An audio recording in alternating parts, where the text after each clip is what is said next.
Okay, I just hate the start of this. It doesn't really seem like I'm live until I'm really. Anyway, hello everyone.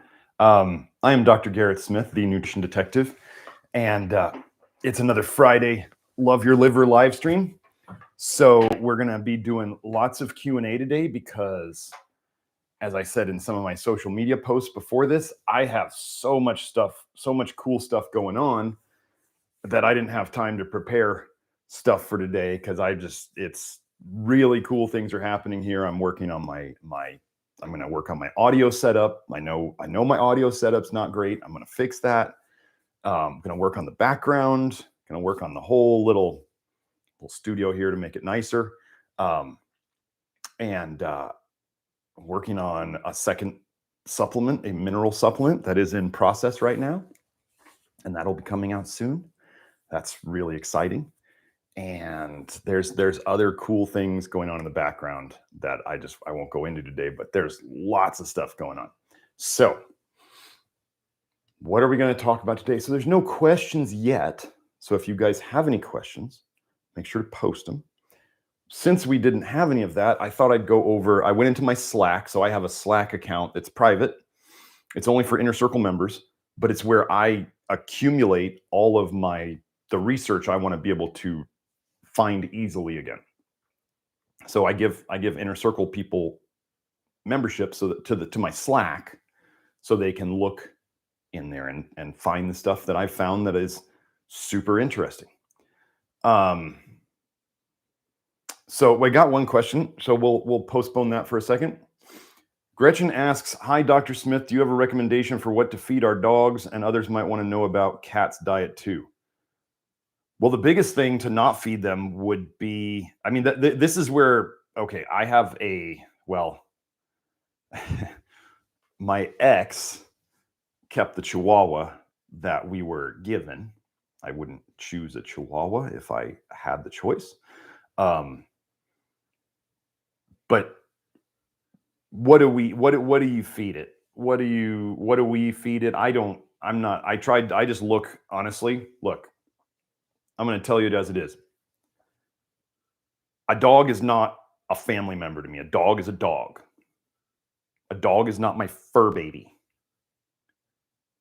The dog is there. It's enjoyable. It's nice to have around, but it's a dog. I don't have time to be doing raw meat diets and grinding up food for the dog. I'm not going to do it. So in terms of, do I have tons of experience with feeding dogs? No, I don't. That's not my area. And I'm not going to make recommendations that I'm going to have now veterinary associations on my butt because I'm saying things that aren't normal. What do I think would be best? Really, it's what we don't feed the animals. Don't feed them liver. Don't feed them what is usually listed on the packages as animal byproducts, like cattle byproducts or porcine pig byproducts. That's just organ meats, just ground up and put in there. Don't feed them, look at the ingredients. Don't feed them sweet potatoes. Don't feed them carrots. If you're looking in there, peas are pretty darn high in vitamin A, especially yellow peas. And that's what, if you ever use pea protein is yellow peas. So you're getting a ton of vitamin A in your pea protein. Generally, it's the same rules for vitamin A that we do for people. I mean, just for you guys who don't know, this is the simple list of vitamin A. Everybody out there who gets into the vitamin A toxicity idea, which is legit and a very good thing to get into, but they start obsessing over vitamin A to the utmost degree. And they actually get the false idea in their head that there can be a zero vitamin A diet. Oh, Grant did a zero vitamin A diet. No, he didn't. There is vitamin A in muscle meat. There is vitamin A in beans. It's not much. It's always relative. But you don't get to avoid vitamin A. It's like the PUFA crazy people, the people who are crazy about polyunsaturated fatty acids. You cannot eat any fat that does not contain any PUFAs. There is no PUFA-free fat unless humans have messed with it. And does that sound like a good thing? If you have humans messing with it, you're getting down into processed foods. I mean, oil is a processed food by itself. But then they start processing the oil more. Now, I do say to get refined oils because they pull out the carotenoids, they pull out the polyphenols, they pull out the free fatty acids, naturally refined oils. Because if you're going to eat oils, we gotta make them better than they were, because oils are not a natural thing. I advise eating as little oils as possible. If you eat as little oils as possible, or as necessary for you undertypes, if you don't know what an undertype is, you can go to my Love Your Liver program and join and go in and read all about it. I'm going to address this right now. Acacia, moderate amount of vitamin A. Actually, all you need is the longer. I went over this in a paper.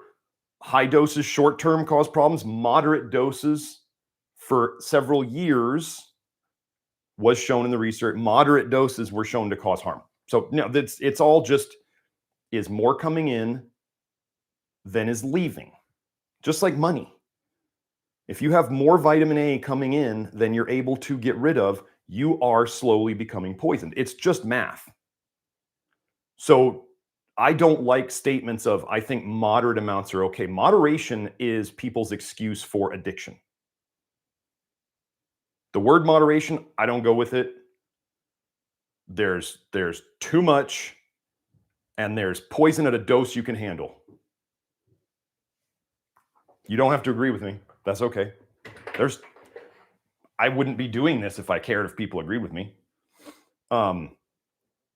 But dogs and cats, I mean, if you're into it, if you want to do the barf diet, the bones and raw food, great. I mean, dogs don't need vegetables. Everybody's like, give the dogs blueberries and give them sweet potatoes and they need vegetables. And it's like, dogs would only eat roughage if they had gut problems. Dogs are carnivores, cats are carnivores. You feed them meat. And yes, there would be, if they were eating a dead animal, there would be cartilage, there would be meniscus, there would be bones, they would be chewing on the bones. And that's what they'd be getting. So all we're doing is avoiding the organ meats and not feeding carnivores roughage, like plant foods that they would never eat. And people say, well, they eat grass, and that's because they've got gut problems from their food. So if you don't ever let your dog outside, they don't get exposed to the bacteria that are in the dirt when they go sniffing around and doing things like eating other dogs' turds, to be blunt. That's how they get their probiotics. So let your dogs outside. If you live in a city, all concrete jungle, I don't know what you're going to do. Cities are not normal. But yeah, I don't have a lot.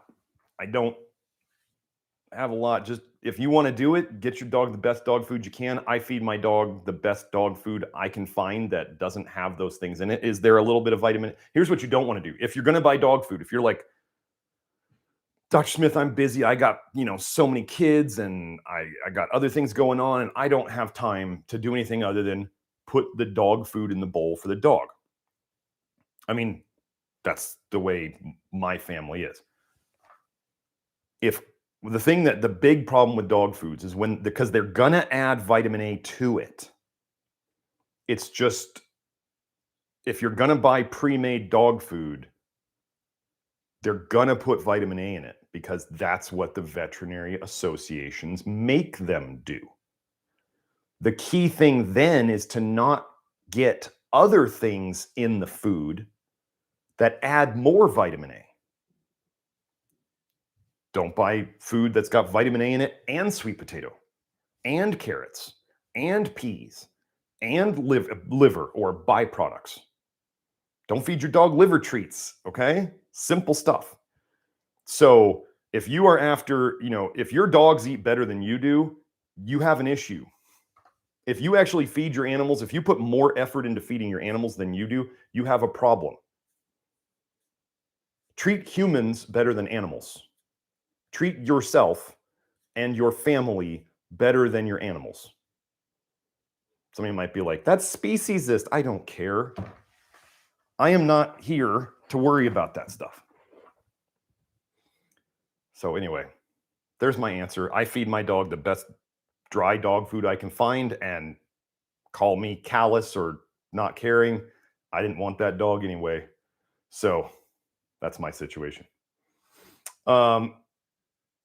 Janelle asks, fructose/sugar seems to cause less of an insulin response. Do sugars cause more insulin problems when there are liver problems? The second question, well, okay. There's 10 sugars in your body. Did you know that?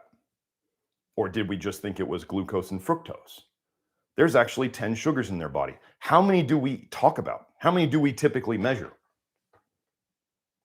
Glucose. Maybe they get into fructose. Maybe. Most people just talk about how much they eat.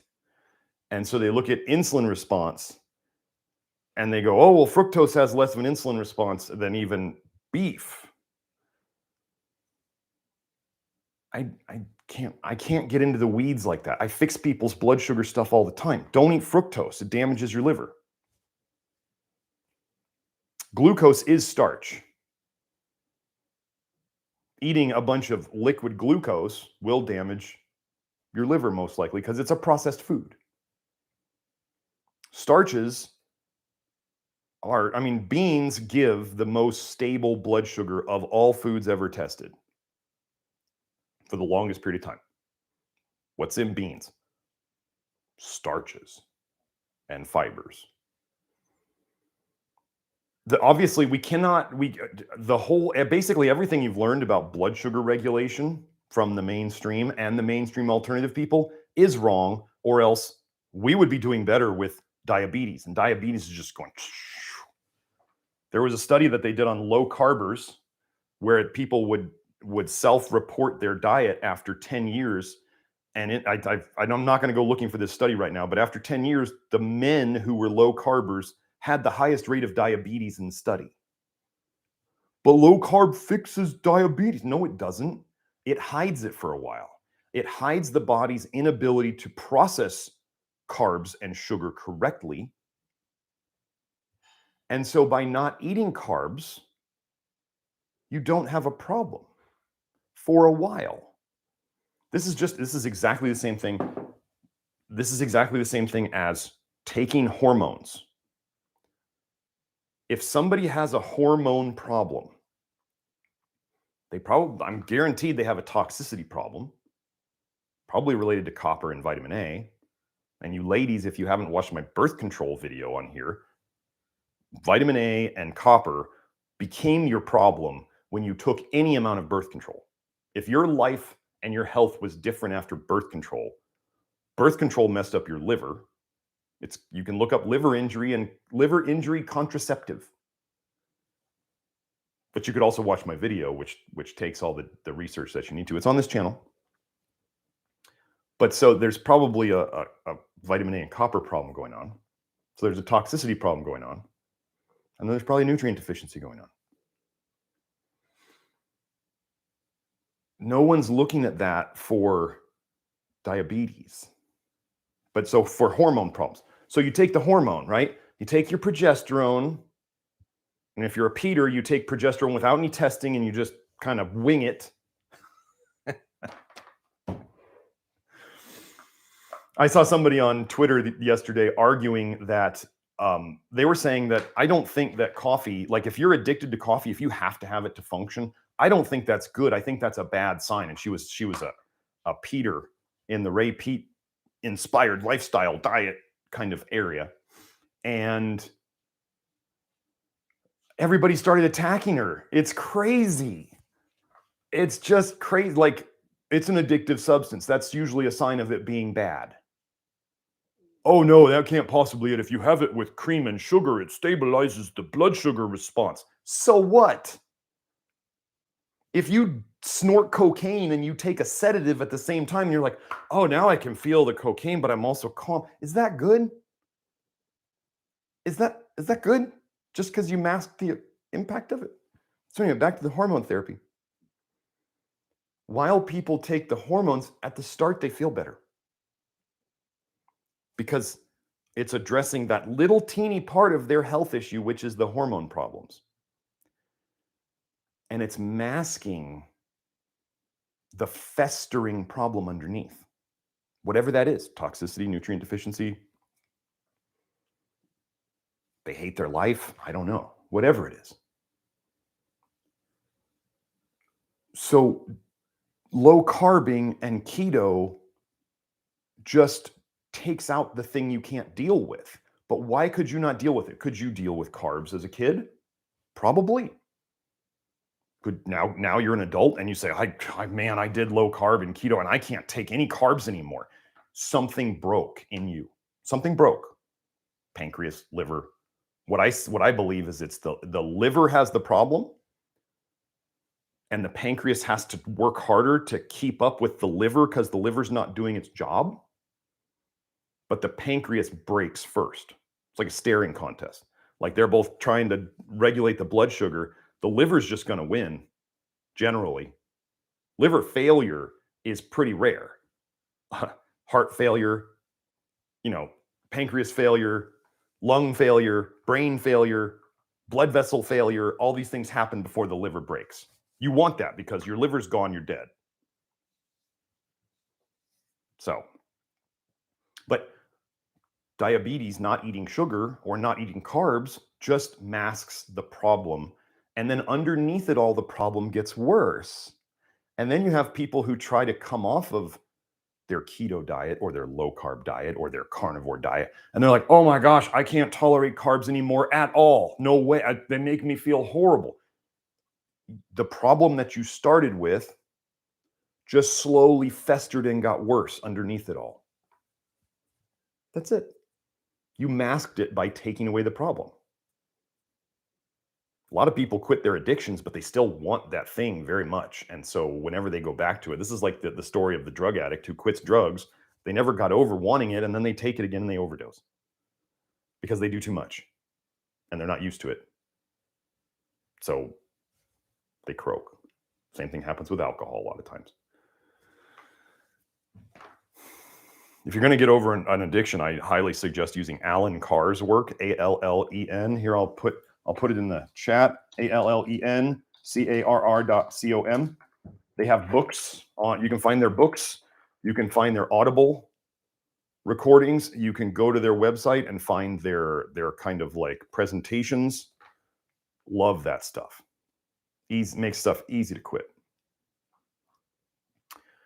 So I can't worry about starch. Starch is the best blood sugar thing out there, but don't get into processed starches. The more processed it gets, the less it's designed for us. So, is there a source to get distilled water in glass? I have no idea. I have not looked. If I'm going to do distilled water, I'm going to get a distiller. For those of you who are concerned that the world is heading in directions that are scary and you want to be prepared, like the good old Boy Scout motto, look up survival water distiller. Here, let me find one for you guys. Let me see if I can find the one that I bought.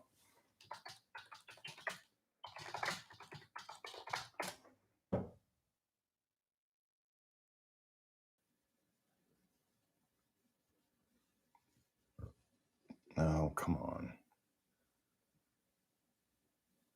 Anyway, survival water purifiers like those straws are nice.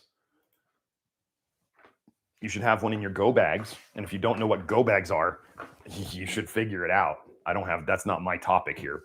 But a survival water distiller can be put on a grill, like a barbecue grill. If you have a way of supporting it over a fire, you can put it over a fire and it will boil.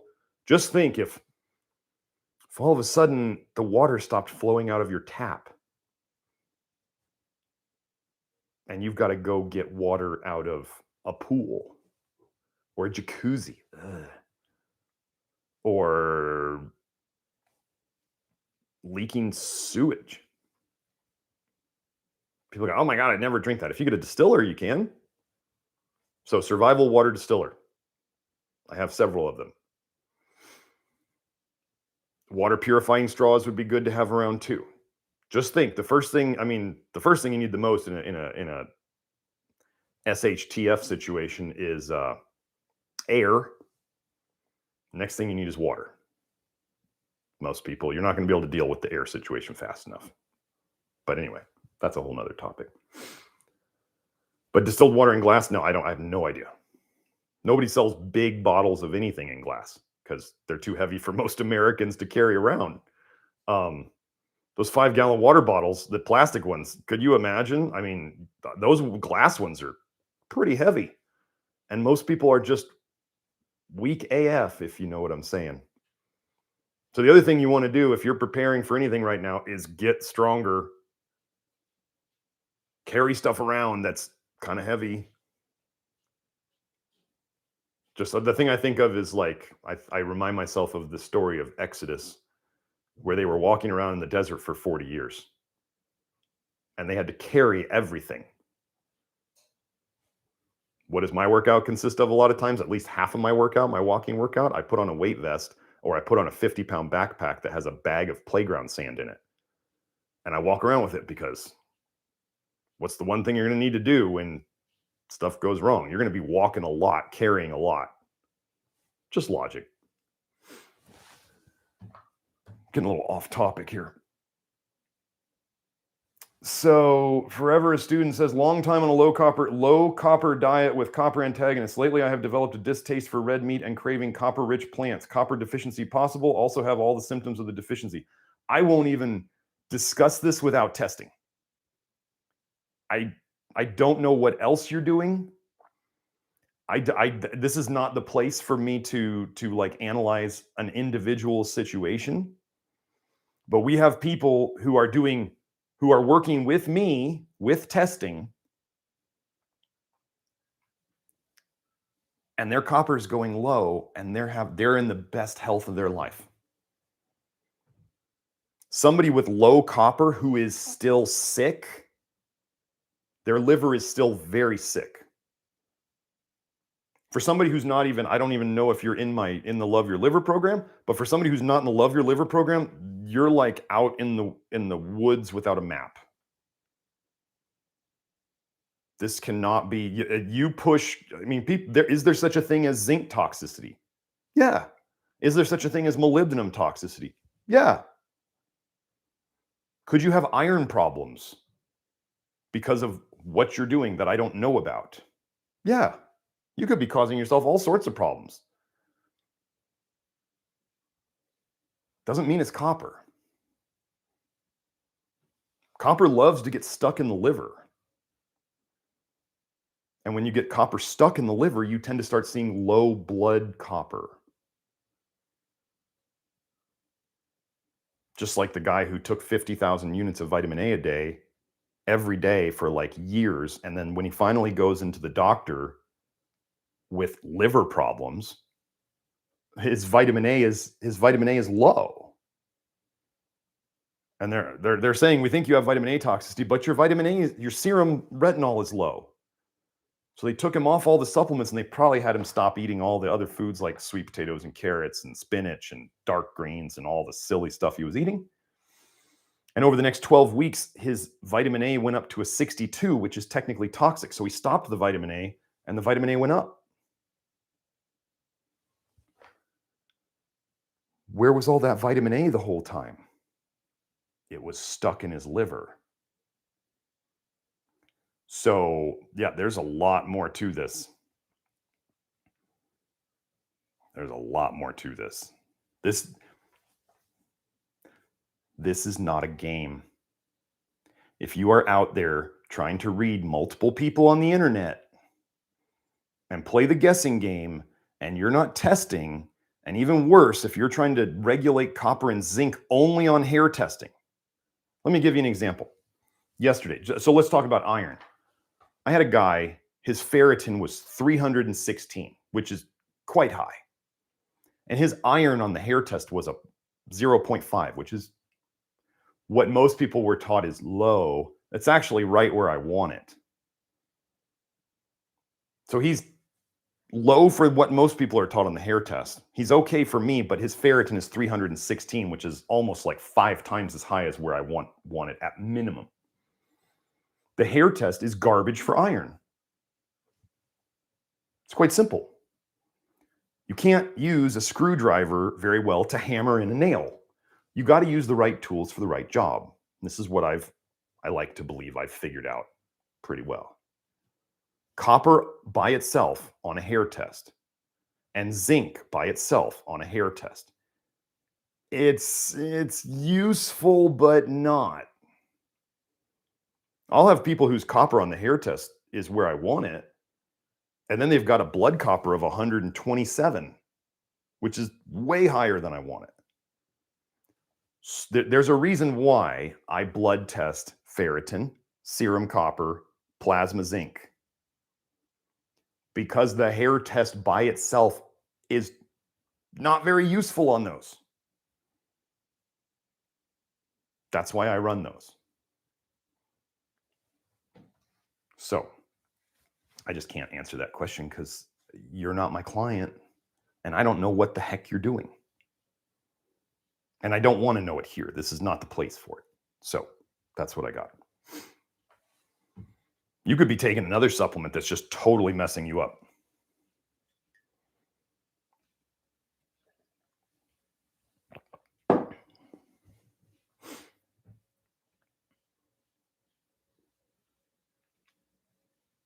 So I'm just going to answer this. So you say you're also craving low zinc foods more like chicken breast. Too much zinc will cause copper issues. Now, I don't believe copper deficiency so much, but let me give you an example. If you were working with me individually, then I'd be telling you right now, come to my office hours, which is what I do for my clients twice a week within the Love Your Liver network that they get. My clients, the people who pay me for testing and consultation, let's be clear on what I mean by my client. If you are not paying me for testing and consultation, you can be a member of the Love Your Liver program. That's a do-it-yourself thing. But my clients, my testing and consultation clients, get automatic membership to the Love Your Liver program because that's the diet.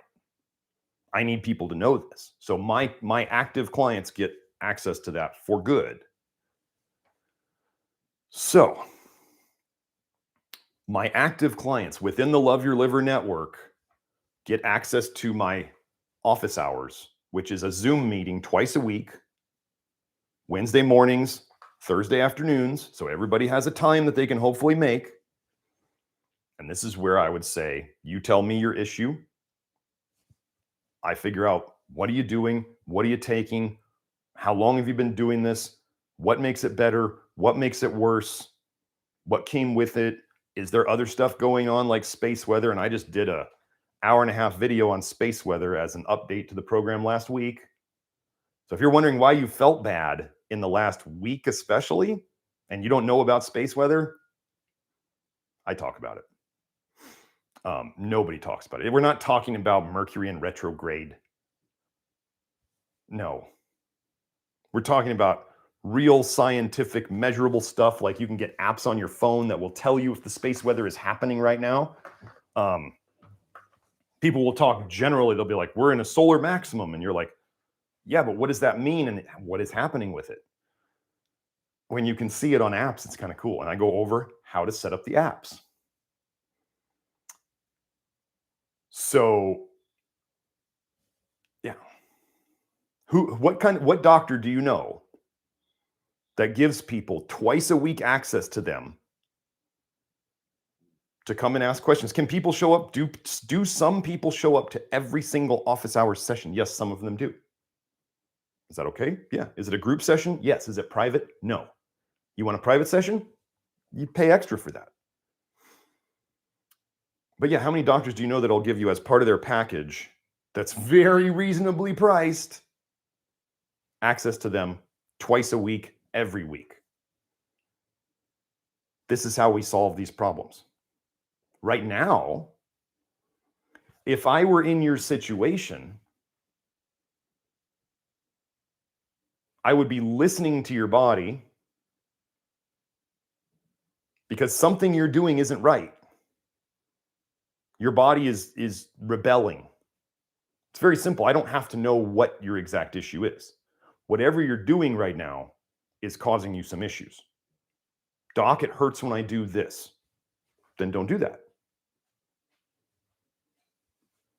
But if you don't have testing to where I could see zinc and copper and calcium, magnesium, and molybdenum and all this stuff, and you've just been winging it on supplements and not following anything, and not adjusting based on things as they're changing.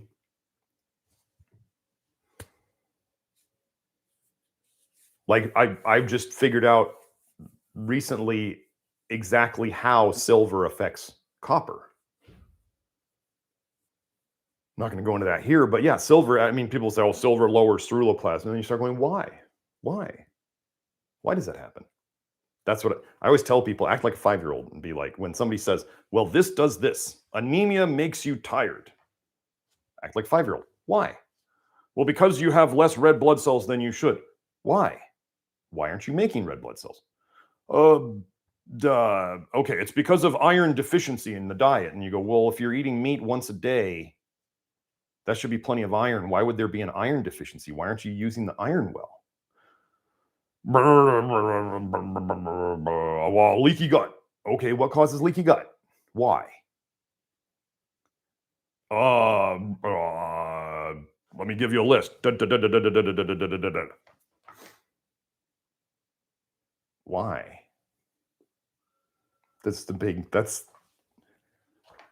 And once you get down to the actual toxins, like, oh, wait, you mean I have a study that shows bile acids modulate gut permeability, which means bile acids regulate your leaky gut.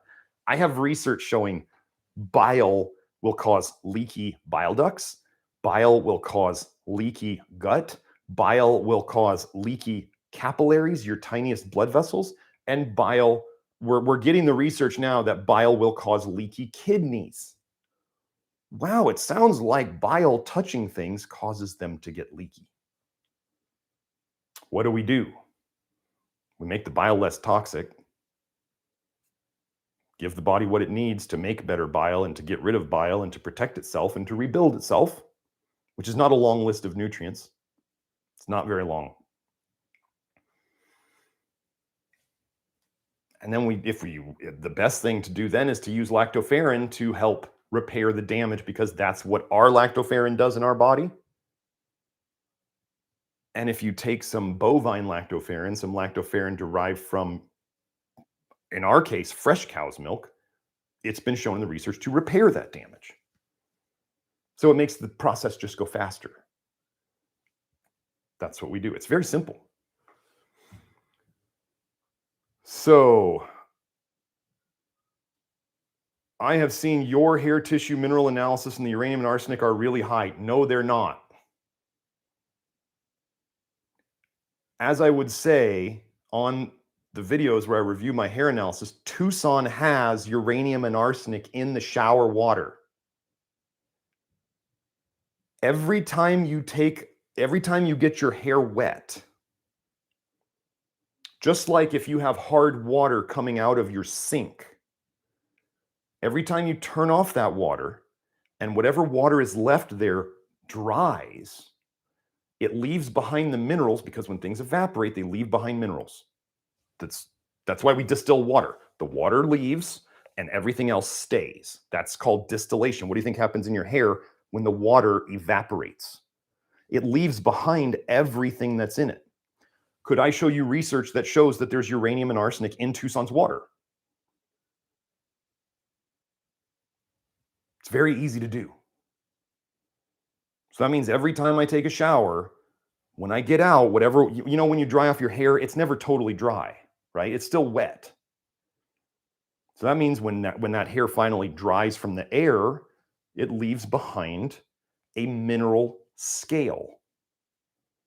Do you know that the reason they don't take the hair sample from the end of, like, let's say a woman's long hair, is because they know that the longer the hair gets, the higher the calcium goes. Why would that be? People tend to think of limescale or calcium deposits as only calcium.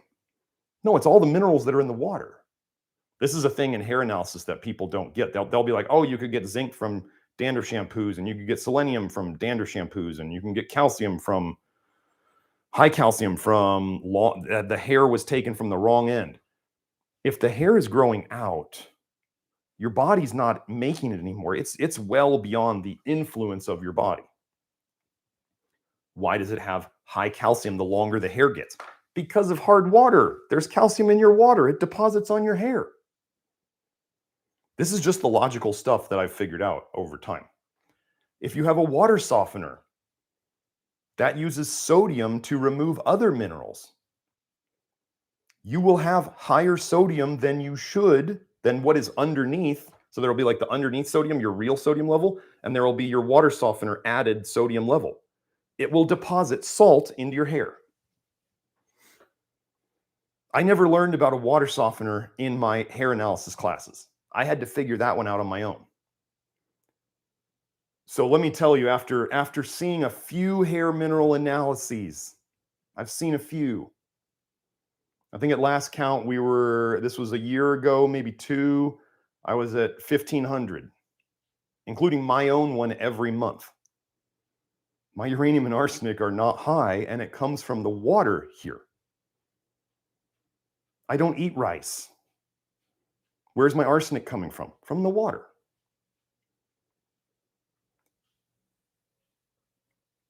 You said it's from shower water, but this is too much, I believe. I disagree entirely. You got the poison from food or tap water. I use reverse osmosis water, which takes it out. Takes out pretty much all the minerals. I don't eat rice. I don't eat apples. I don't eat that much chicken, which is a potential source. You might realize that I've seen a few patterns over my time.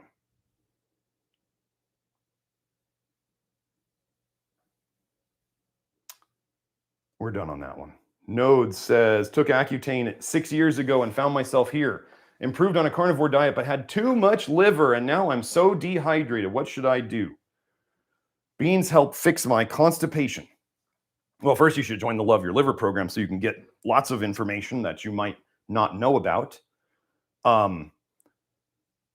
Accutane is one of the very most damaging forms of vitamin A. Here's the thing that you must know about. So what Accutane did, it came into your system. Retinoic acid cannot go backwards in the pathways. Retinoic acid is there, it floats around, and as you get rid of it, well, it floats around and it does its damage. It's doing its damage while it's in there. And then it leaves. So for people who mistakenly think that they stored too much retinoic acid, you don't store retinoic acid. There's no research showing that you store any of it. That's one of the reasons I think your body turns vitamin A into it, is so it can't go backwards in the pathway and then be stored in your liver again. But it also turned it into, one of the things that's weird about vitamin A is as you metabolize it, there's a process called biotransformation or intoxication, where the body makes this molecule more damaging and more toxic as it goes along. So for anybody to argue that this is something, modern nutrition medicine says that retinoic acid is the active form of vitamin A. That's what you have to make to get the vitamin A effect. It's also it's the most toxic form there's no comparison. So we're going to say this is where the logic, you have to get the logic. Like copper toxicity is very, very real. Vitamin A toxicity is very, very real. So then somebody has to do a logical dance of trying to then say, oh, these things are necessary just in the very right amounts. You just need the very right amount. Okay, why aren't we testing it all the time then? And then if you started testing, oh my goodness, would you see all sorts of women who have high copper and everybody's got low zinc once you use the right ranges. They've moved the low end of the zinc range for LabCorp down to 44 micrograms per deciliter, I believe is the unit on that one. The lowest one I've ever seen was 22. I think I've only seen 1 or 2 people actually lower than 44. They make the ranges to fit the people. So anyway, Accutane does its damage. It causes liver injury, aka cholestasis, aka bile flowing backwards into your blood. Leaky liver, leaky bile ducts, leaky gut. And that is how the bile escapes the closed loop of where it would go down and go into enterohepatic circulation and go right back to the liver. It's supposed to stay in that loop. When it escapes, it goes into your blood, and it's the most toxic fluid that is in the entire body. It is what the liver concentrates toxins into to get rid of them. And the bile acids are toxic too. And they shouldn't be in your blood at all. So what that Accutane did was it damaged the liver, caused the leaky bile system, and then that went into your bloodstream, and then it goes everywhere. Like, people wonder, how does Accutane, if it damages my liver, how does it cause my dry eyes? One of the things Accutane damages is the epithelial cells and the neutrophils, which are the things that make lactoferrin, which is what repairs your bile ducts and repairs a lot of ducts. What makes your eyes moist? Your tear ducts. Oh, you mean vitamin A and bile going in your blood can cause damage to your ducts, which are epithelial cells, which make lactoferrin, and lactoferrin is found in every single body fluid? Why would it be in every body fluid? Oh, you mean all these body fluids flow through ducts? So the ducts actually make the lactoferrin that's supposed to go there, and the lactoferrin actually repairs the ducts? So I want you to see how this can get into a very vicious cycle. So you take in the poison. It damages your liver. Bile goes into your blood. Bile and vitamin A damages the very cells that make your lactoferrin, especially in the ducts. Bile ducts, tear ducts, sweat ducts. So then you damage those cells, so then you make less lactoferrin. So then you can't repair the bile ducts and the other ducts, and then you leak more bile into the system, and then it goes up there, and then it damages the ducts more, and you make less. And this is why, for most people, once their health, like, let's say, as an example, let's say a woman took birth control, and she's like, that's when my health problems started. Or let's say me, when I was like, I don't know, 12, I took ketoconazole. And you start seeing the health start to go downhill. One issue starts, and then a second issue starts, and then things are getting worse along the way, and then another issue starts. This is that vicious cycle. How do we get out of this? We figure out what the toxins are. We stop putting them in.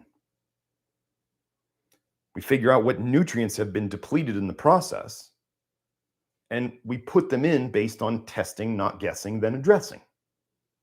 That's what we do. And then lactoferrin that we can take from external sources.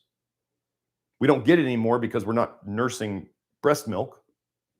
At least most of you probably aren't at this point. Some of you might be. I don't know. Not my business. So then the lactoferrin comes in and starts fixing it. It starts fixing the damage. So then your own lactoferrin producing cells, the epithelial cells and the neutrophils, can start rising up again and making their own lactoferrin. So then you start fixing the damage better, and there's less toxins and there's more nutrients, and then we all start fixing the problem. And then we get into a positive cycle. That's what we're trying to do. But the negative cycle, if you like, this is why, like, if you don't know what you're doing, and as I say, this is not a game, and you go and you're using the wrong thing,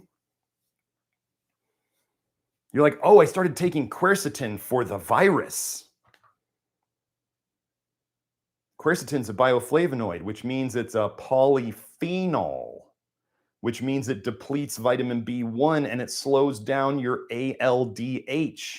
That's in the literature. I have a specific paper. Here, let's see. Let's pull that up because I had that up this morning and I haven't posted any research much yet.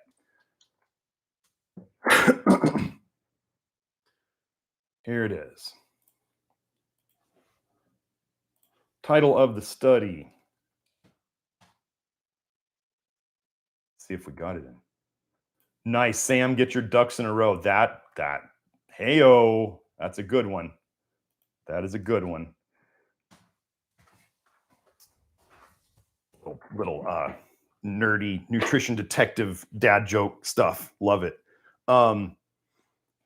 What's the title of the study? Quercetin inhibits breast cancer stem cells via downregulation of aldehyde dehydrogenase. Long term, you don't want to do things that inhibit your aldehyde dehydrogenase. So let's say you're out doing things on your own and you haven't been into the Love Your Liver program and you don't know all the stuff that I do. And you then start taking a bunch of things because you read they were good for the virus. And you start shutting down your liver. And then you're wondering, why am I getting worse? I'm doing a low vitamin A diet. I'm doing all this other stuff that I read various people say on the internet. You didn't know this. And you went and caused yourself problems. ALDH is absolutely key. And here's the thing where some of you are going to take this. I'm going to give you enough rope that you go and hang yourself. Things that often people will see that they look in the research and they go, this speeds up ALDH. This is amazing. I'm going to take it. And then they feel awful. Do you know that alcohol will speed? Duration paradox. For those of you who don't know the duration paradox, is that things in the short term will often look good and seem to help an issue or make something go faster. Whereas in the long term, they cause problems and they slow things down and they cause damage. Alcohol short term speeds up your ALDH. Do we think that alcohol is a good thing? No. Why does it speed up your ALDH? Because it's ethanol, which turns into acetaldehyde, and your body upregulates ALDH production to deal with the poison that you drank.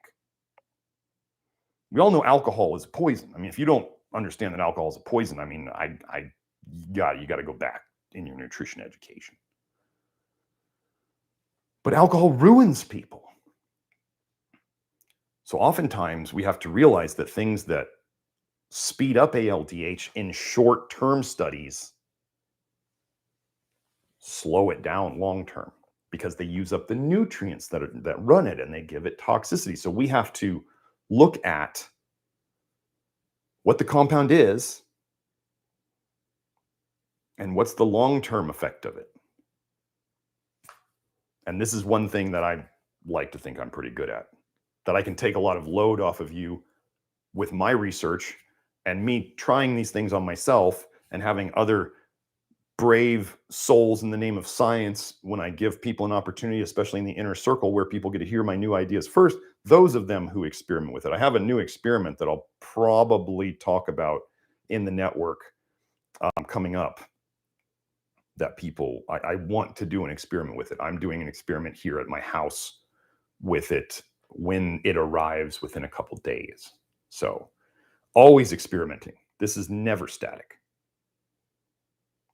Nope.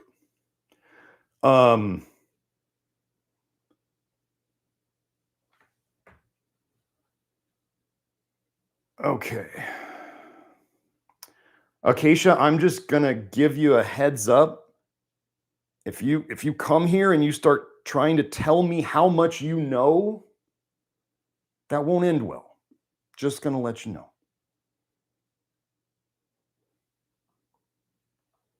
I have plenty of people who love to tell me how much they know as they're still sick.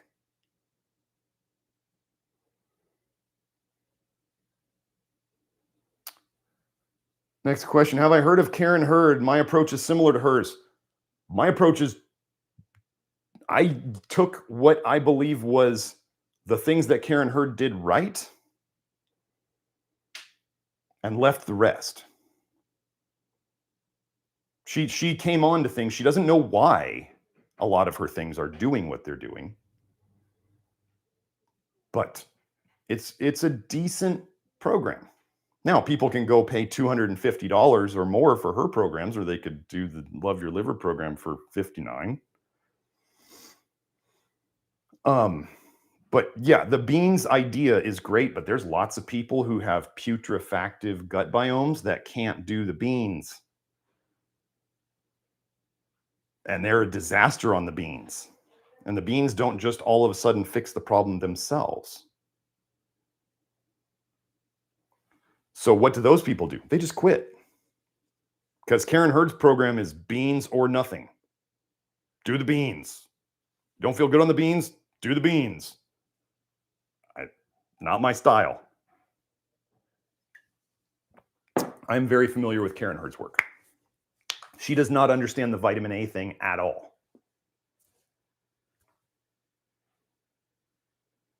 And then even if she does, she says, oh, just eat beans.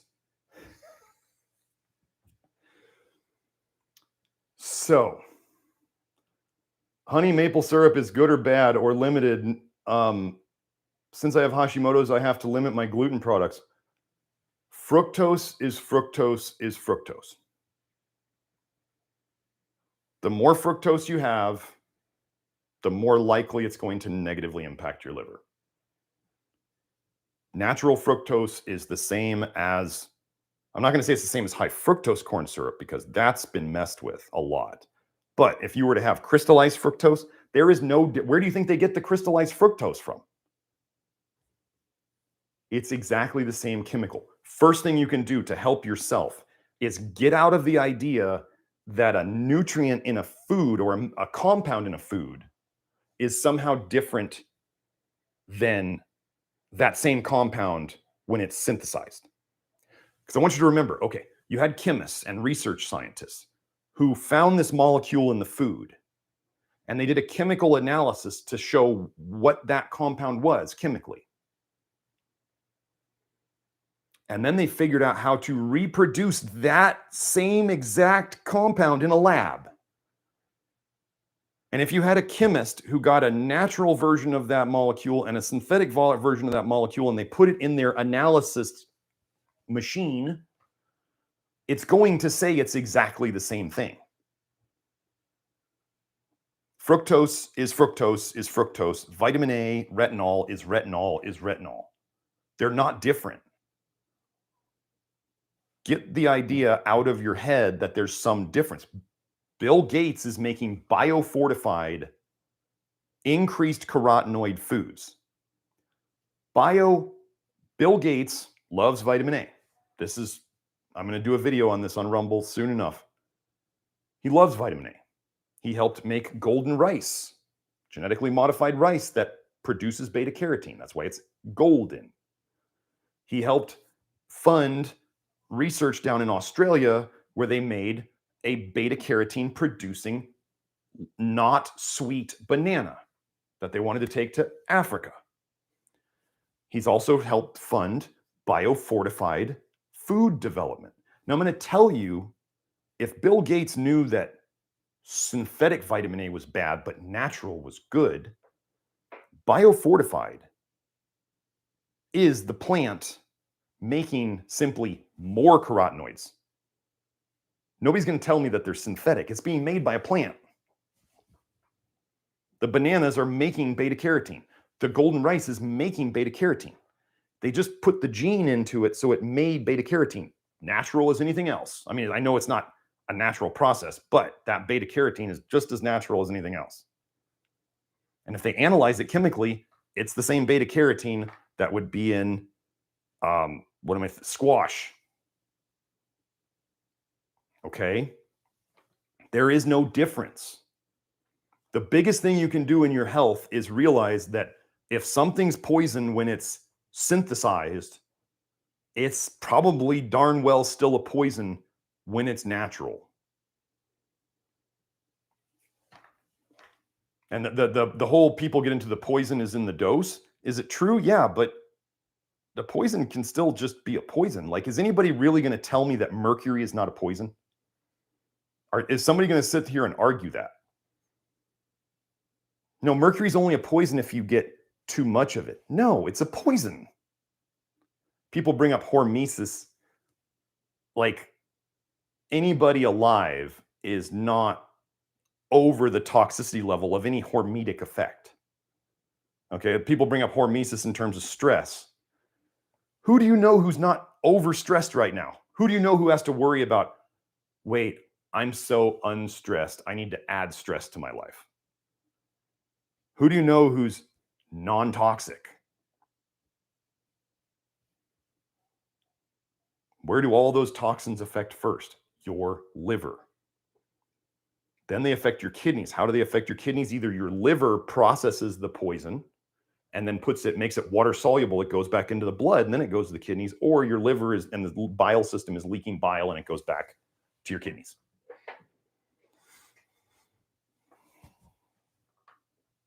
That's what it does. So, Nodes goes into, what does floating pale thin stools mean? I'm not going to get into this here because it's all in context. When I talk to people on the network, I can figure it out. But here, I'm not going to be going into detailed. It's totally contextual to the person. It's not just, there's general things. You can go on the internet and read what people will say about it. And I could take a lot of time to try to tie it to different bile states, because that's like when they say, oh, you have pale stools, you don't have enough bilirubin. The bilirubin, after it's gone through the process, that it binds with something else and it makes brown poop. That's why your poop is brown. So if you're not putting bilirubin in your bile going down into your poop, there might be a blockage of a bile duct. That's just one thing. And if somebody was doing things that were blocking their bile production, you could probably go through some pharmaceuticals and look up meds that cause pale stool. They're probably very associated with liver injury, and the bile is going back into the blood and not going into their poop. So yeah, I don't want to spend the time going into poop, because a lot of people don't want to talk about poop, and that's kind of something that is contextual. This is why I teach people how to figure this stuff out on their own inside the network, because I want people to be able to look at this stuff and do it right. What I can tell you is when people are dumping more bile into their guts and more bile is going into their poop will often be either yellow or orangish and very sticky.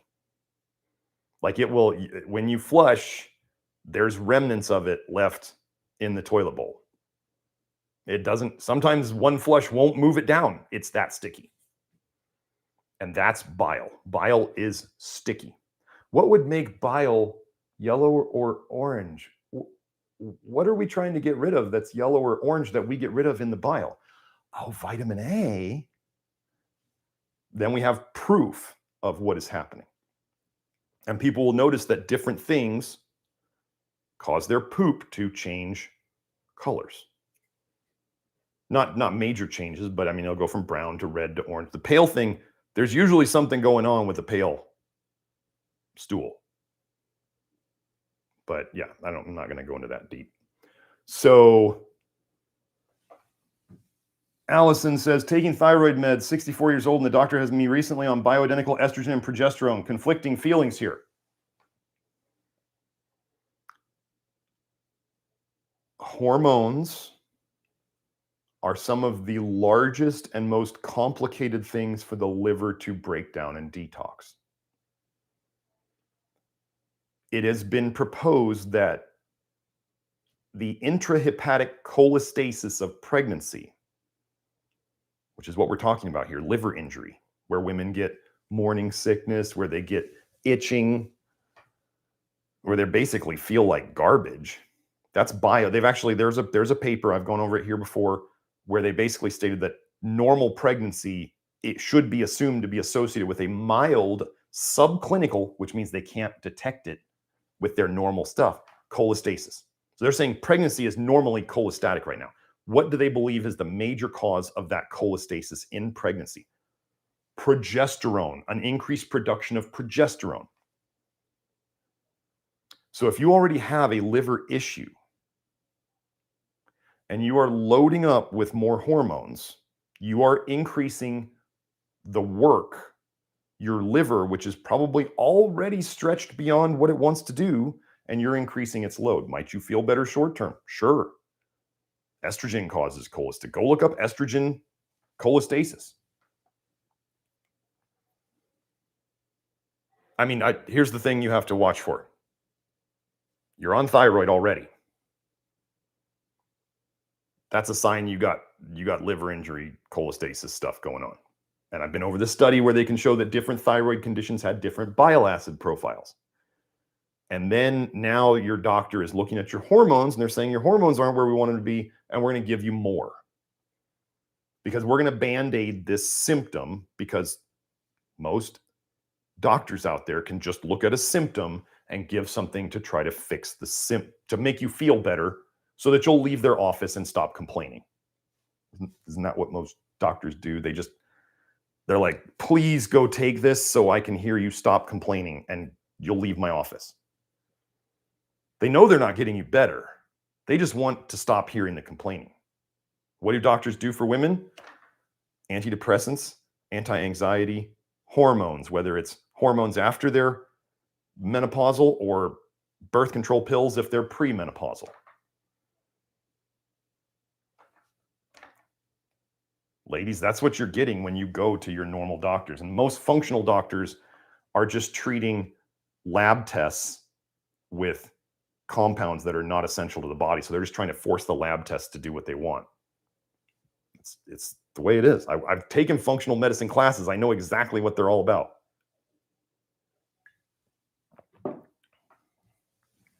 It's what I would do. Let's say if you were my active client. For people who come to me on meds, and maybe they're not ready to get off the meds yet because of the symptoms they get if they stop, or because it's just kind of an emotional attachment to the medications. Ooh, I got to be done. So I'm going to end with this. If they come to the doctor or come to me, they're on a medication, or the withdrawals are too bad if they stop it suddenly, or even if they try to wean, or they don't, it's like a security blanket. They don't want to stop because they're worried about what will happen if they do stop. What we do, so let's say we just kind of assume, okay, this poison that's coming in, this pharmaceutical, right now is non-negotiable. We can't mess with that one yet. We're going to work on reducing all the other poisons and making sure that we give the body what it needs so that the liver can start working better. And then we should start seeing improvements, which then hopefully helps the person to start seeing the light at the end of the tunnel, that they could potentially start weaning off of it. And I talk to them about where they can find weaning information. Most people I'm seeing I've never seen them in person. So technically I'm not going to give them very specific information on weaning because those are pharmaceuticals that I did not prescribe. But we go into the weaning stuff a bit. And some people just say, well, so a lot of people who are on medications, they still notice the symptom. It's just less. So what we do is, if they get to the point where they're like, well, that underlying symptom is gone, and Dr. Smith, I feel comfortable enough to jump off of it. Like, I'm doing so much better, and I don't even feel that hint of depression or anxiety or whatever was going on. Can I jump off of it? And I say, this is what I tell anybody about medications. You can do whatever the hell you want. Your doctor doesn't run your life. Your doctor can prescribe something and you walk out of his office with a prescription, or they call the pharmacy for you. You don't have to fill it. Most of the time, your doctor doesn't know or doesn't care if you ever filled your medication. They'll ask you next time you see them. Remember, the doctor works for you. You pay their salary.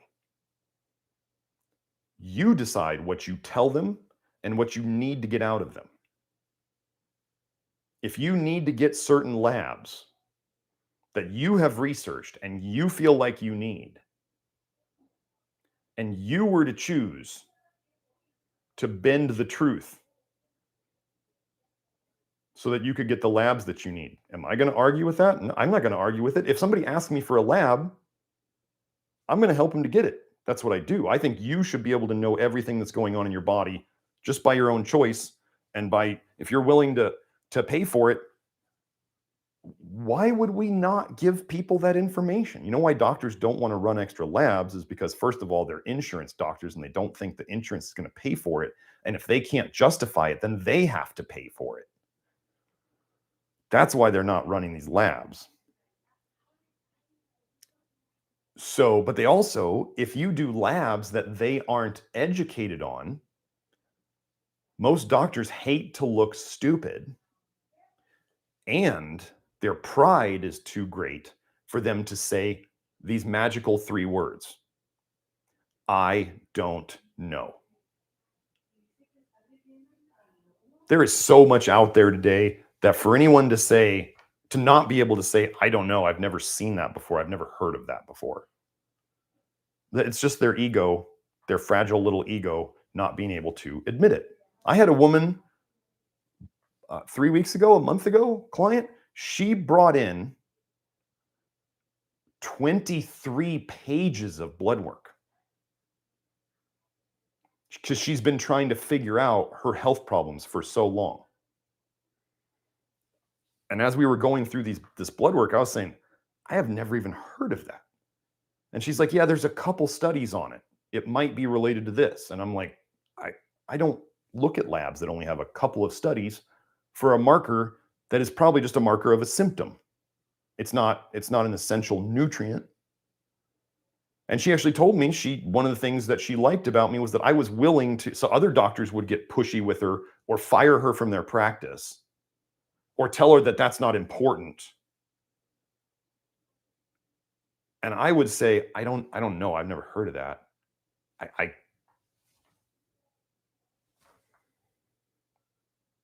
My clients tend to appreciate that in me because they know that I know a lot, but I don't know everything. I can't keep up with all the markers they're trying to find. Like what marker does it, what good does it do to make a new marker of disease? Okay, do you have the disease or not? Okay. Do you have pre-Parkinson's or do you have full-blown Parkinson's? What does that change in the treatment? Do you have pre-diabetes or diabetes? What does that change in the treatment? The treatment, in a certain way, the approach stays the same. Get rid of the toxins. Give the body what it needs. It's the same thing. It's like that meme of what's her name from The Office. It's the same picture. It's the same thing. We don't change things. Like I don't have a high vitamin A protocol. I don't have any protocols, but I don't have a high vitamin A approach and a moderate vitamin A approach. Because blood vitamin A is not that representative of what's actually in the liver. So I'm going to wrap it up for today. Got to go do my inner circle for people on the network where they get another hour and a half to 2 hours of me answering questions without being,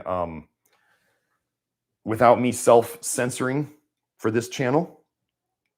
But anyway, y'all have a great weekend. Thanks for coming. I will see you later. Bye.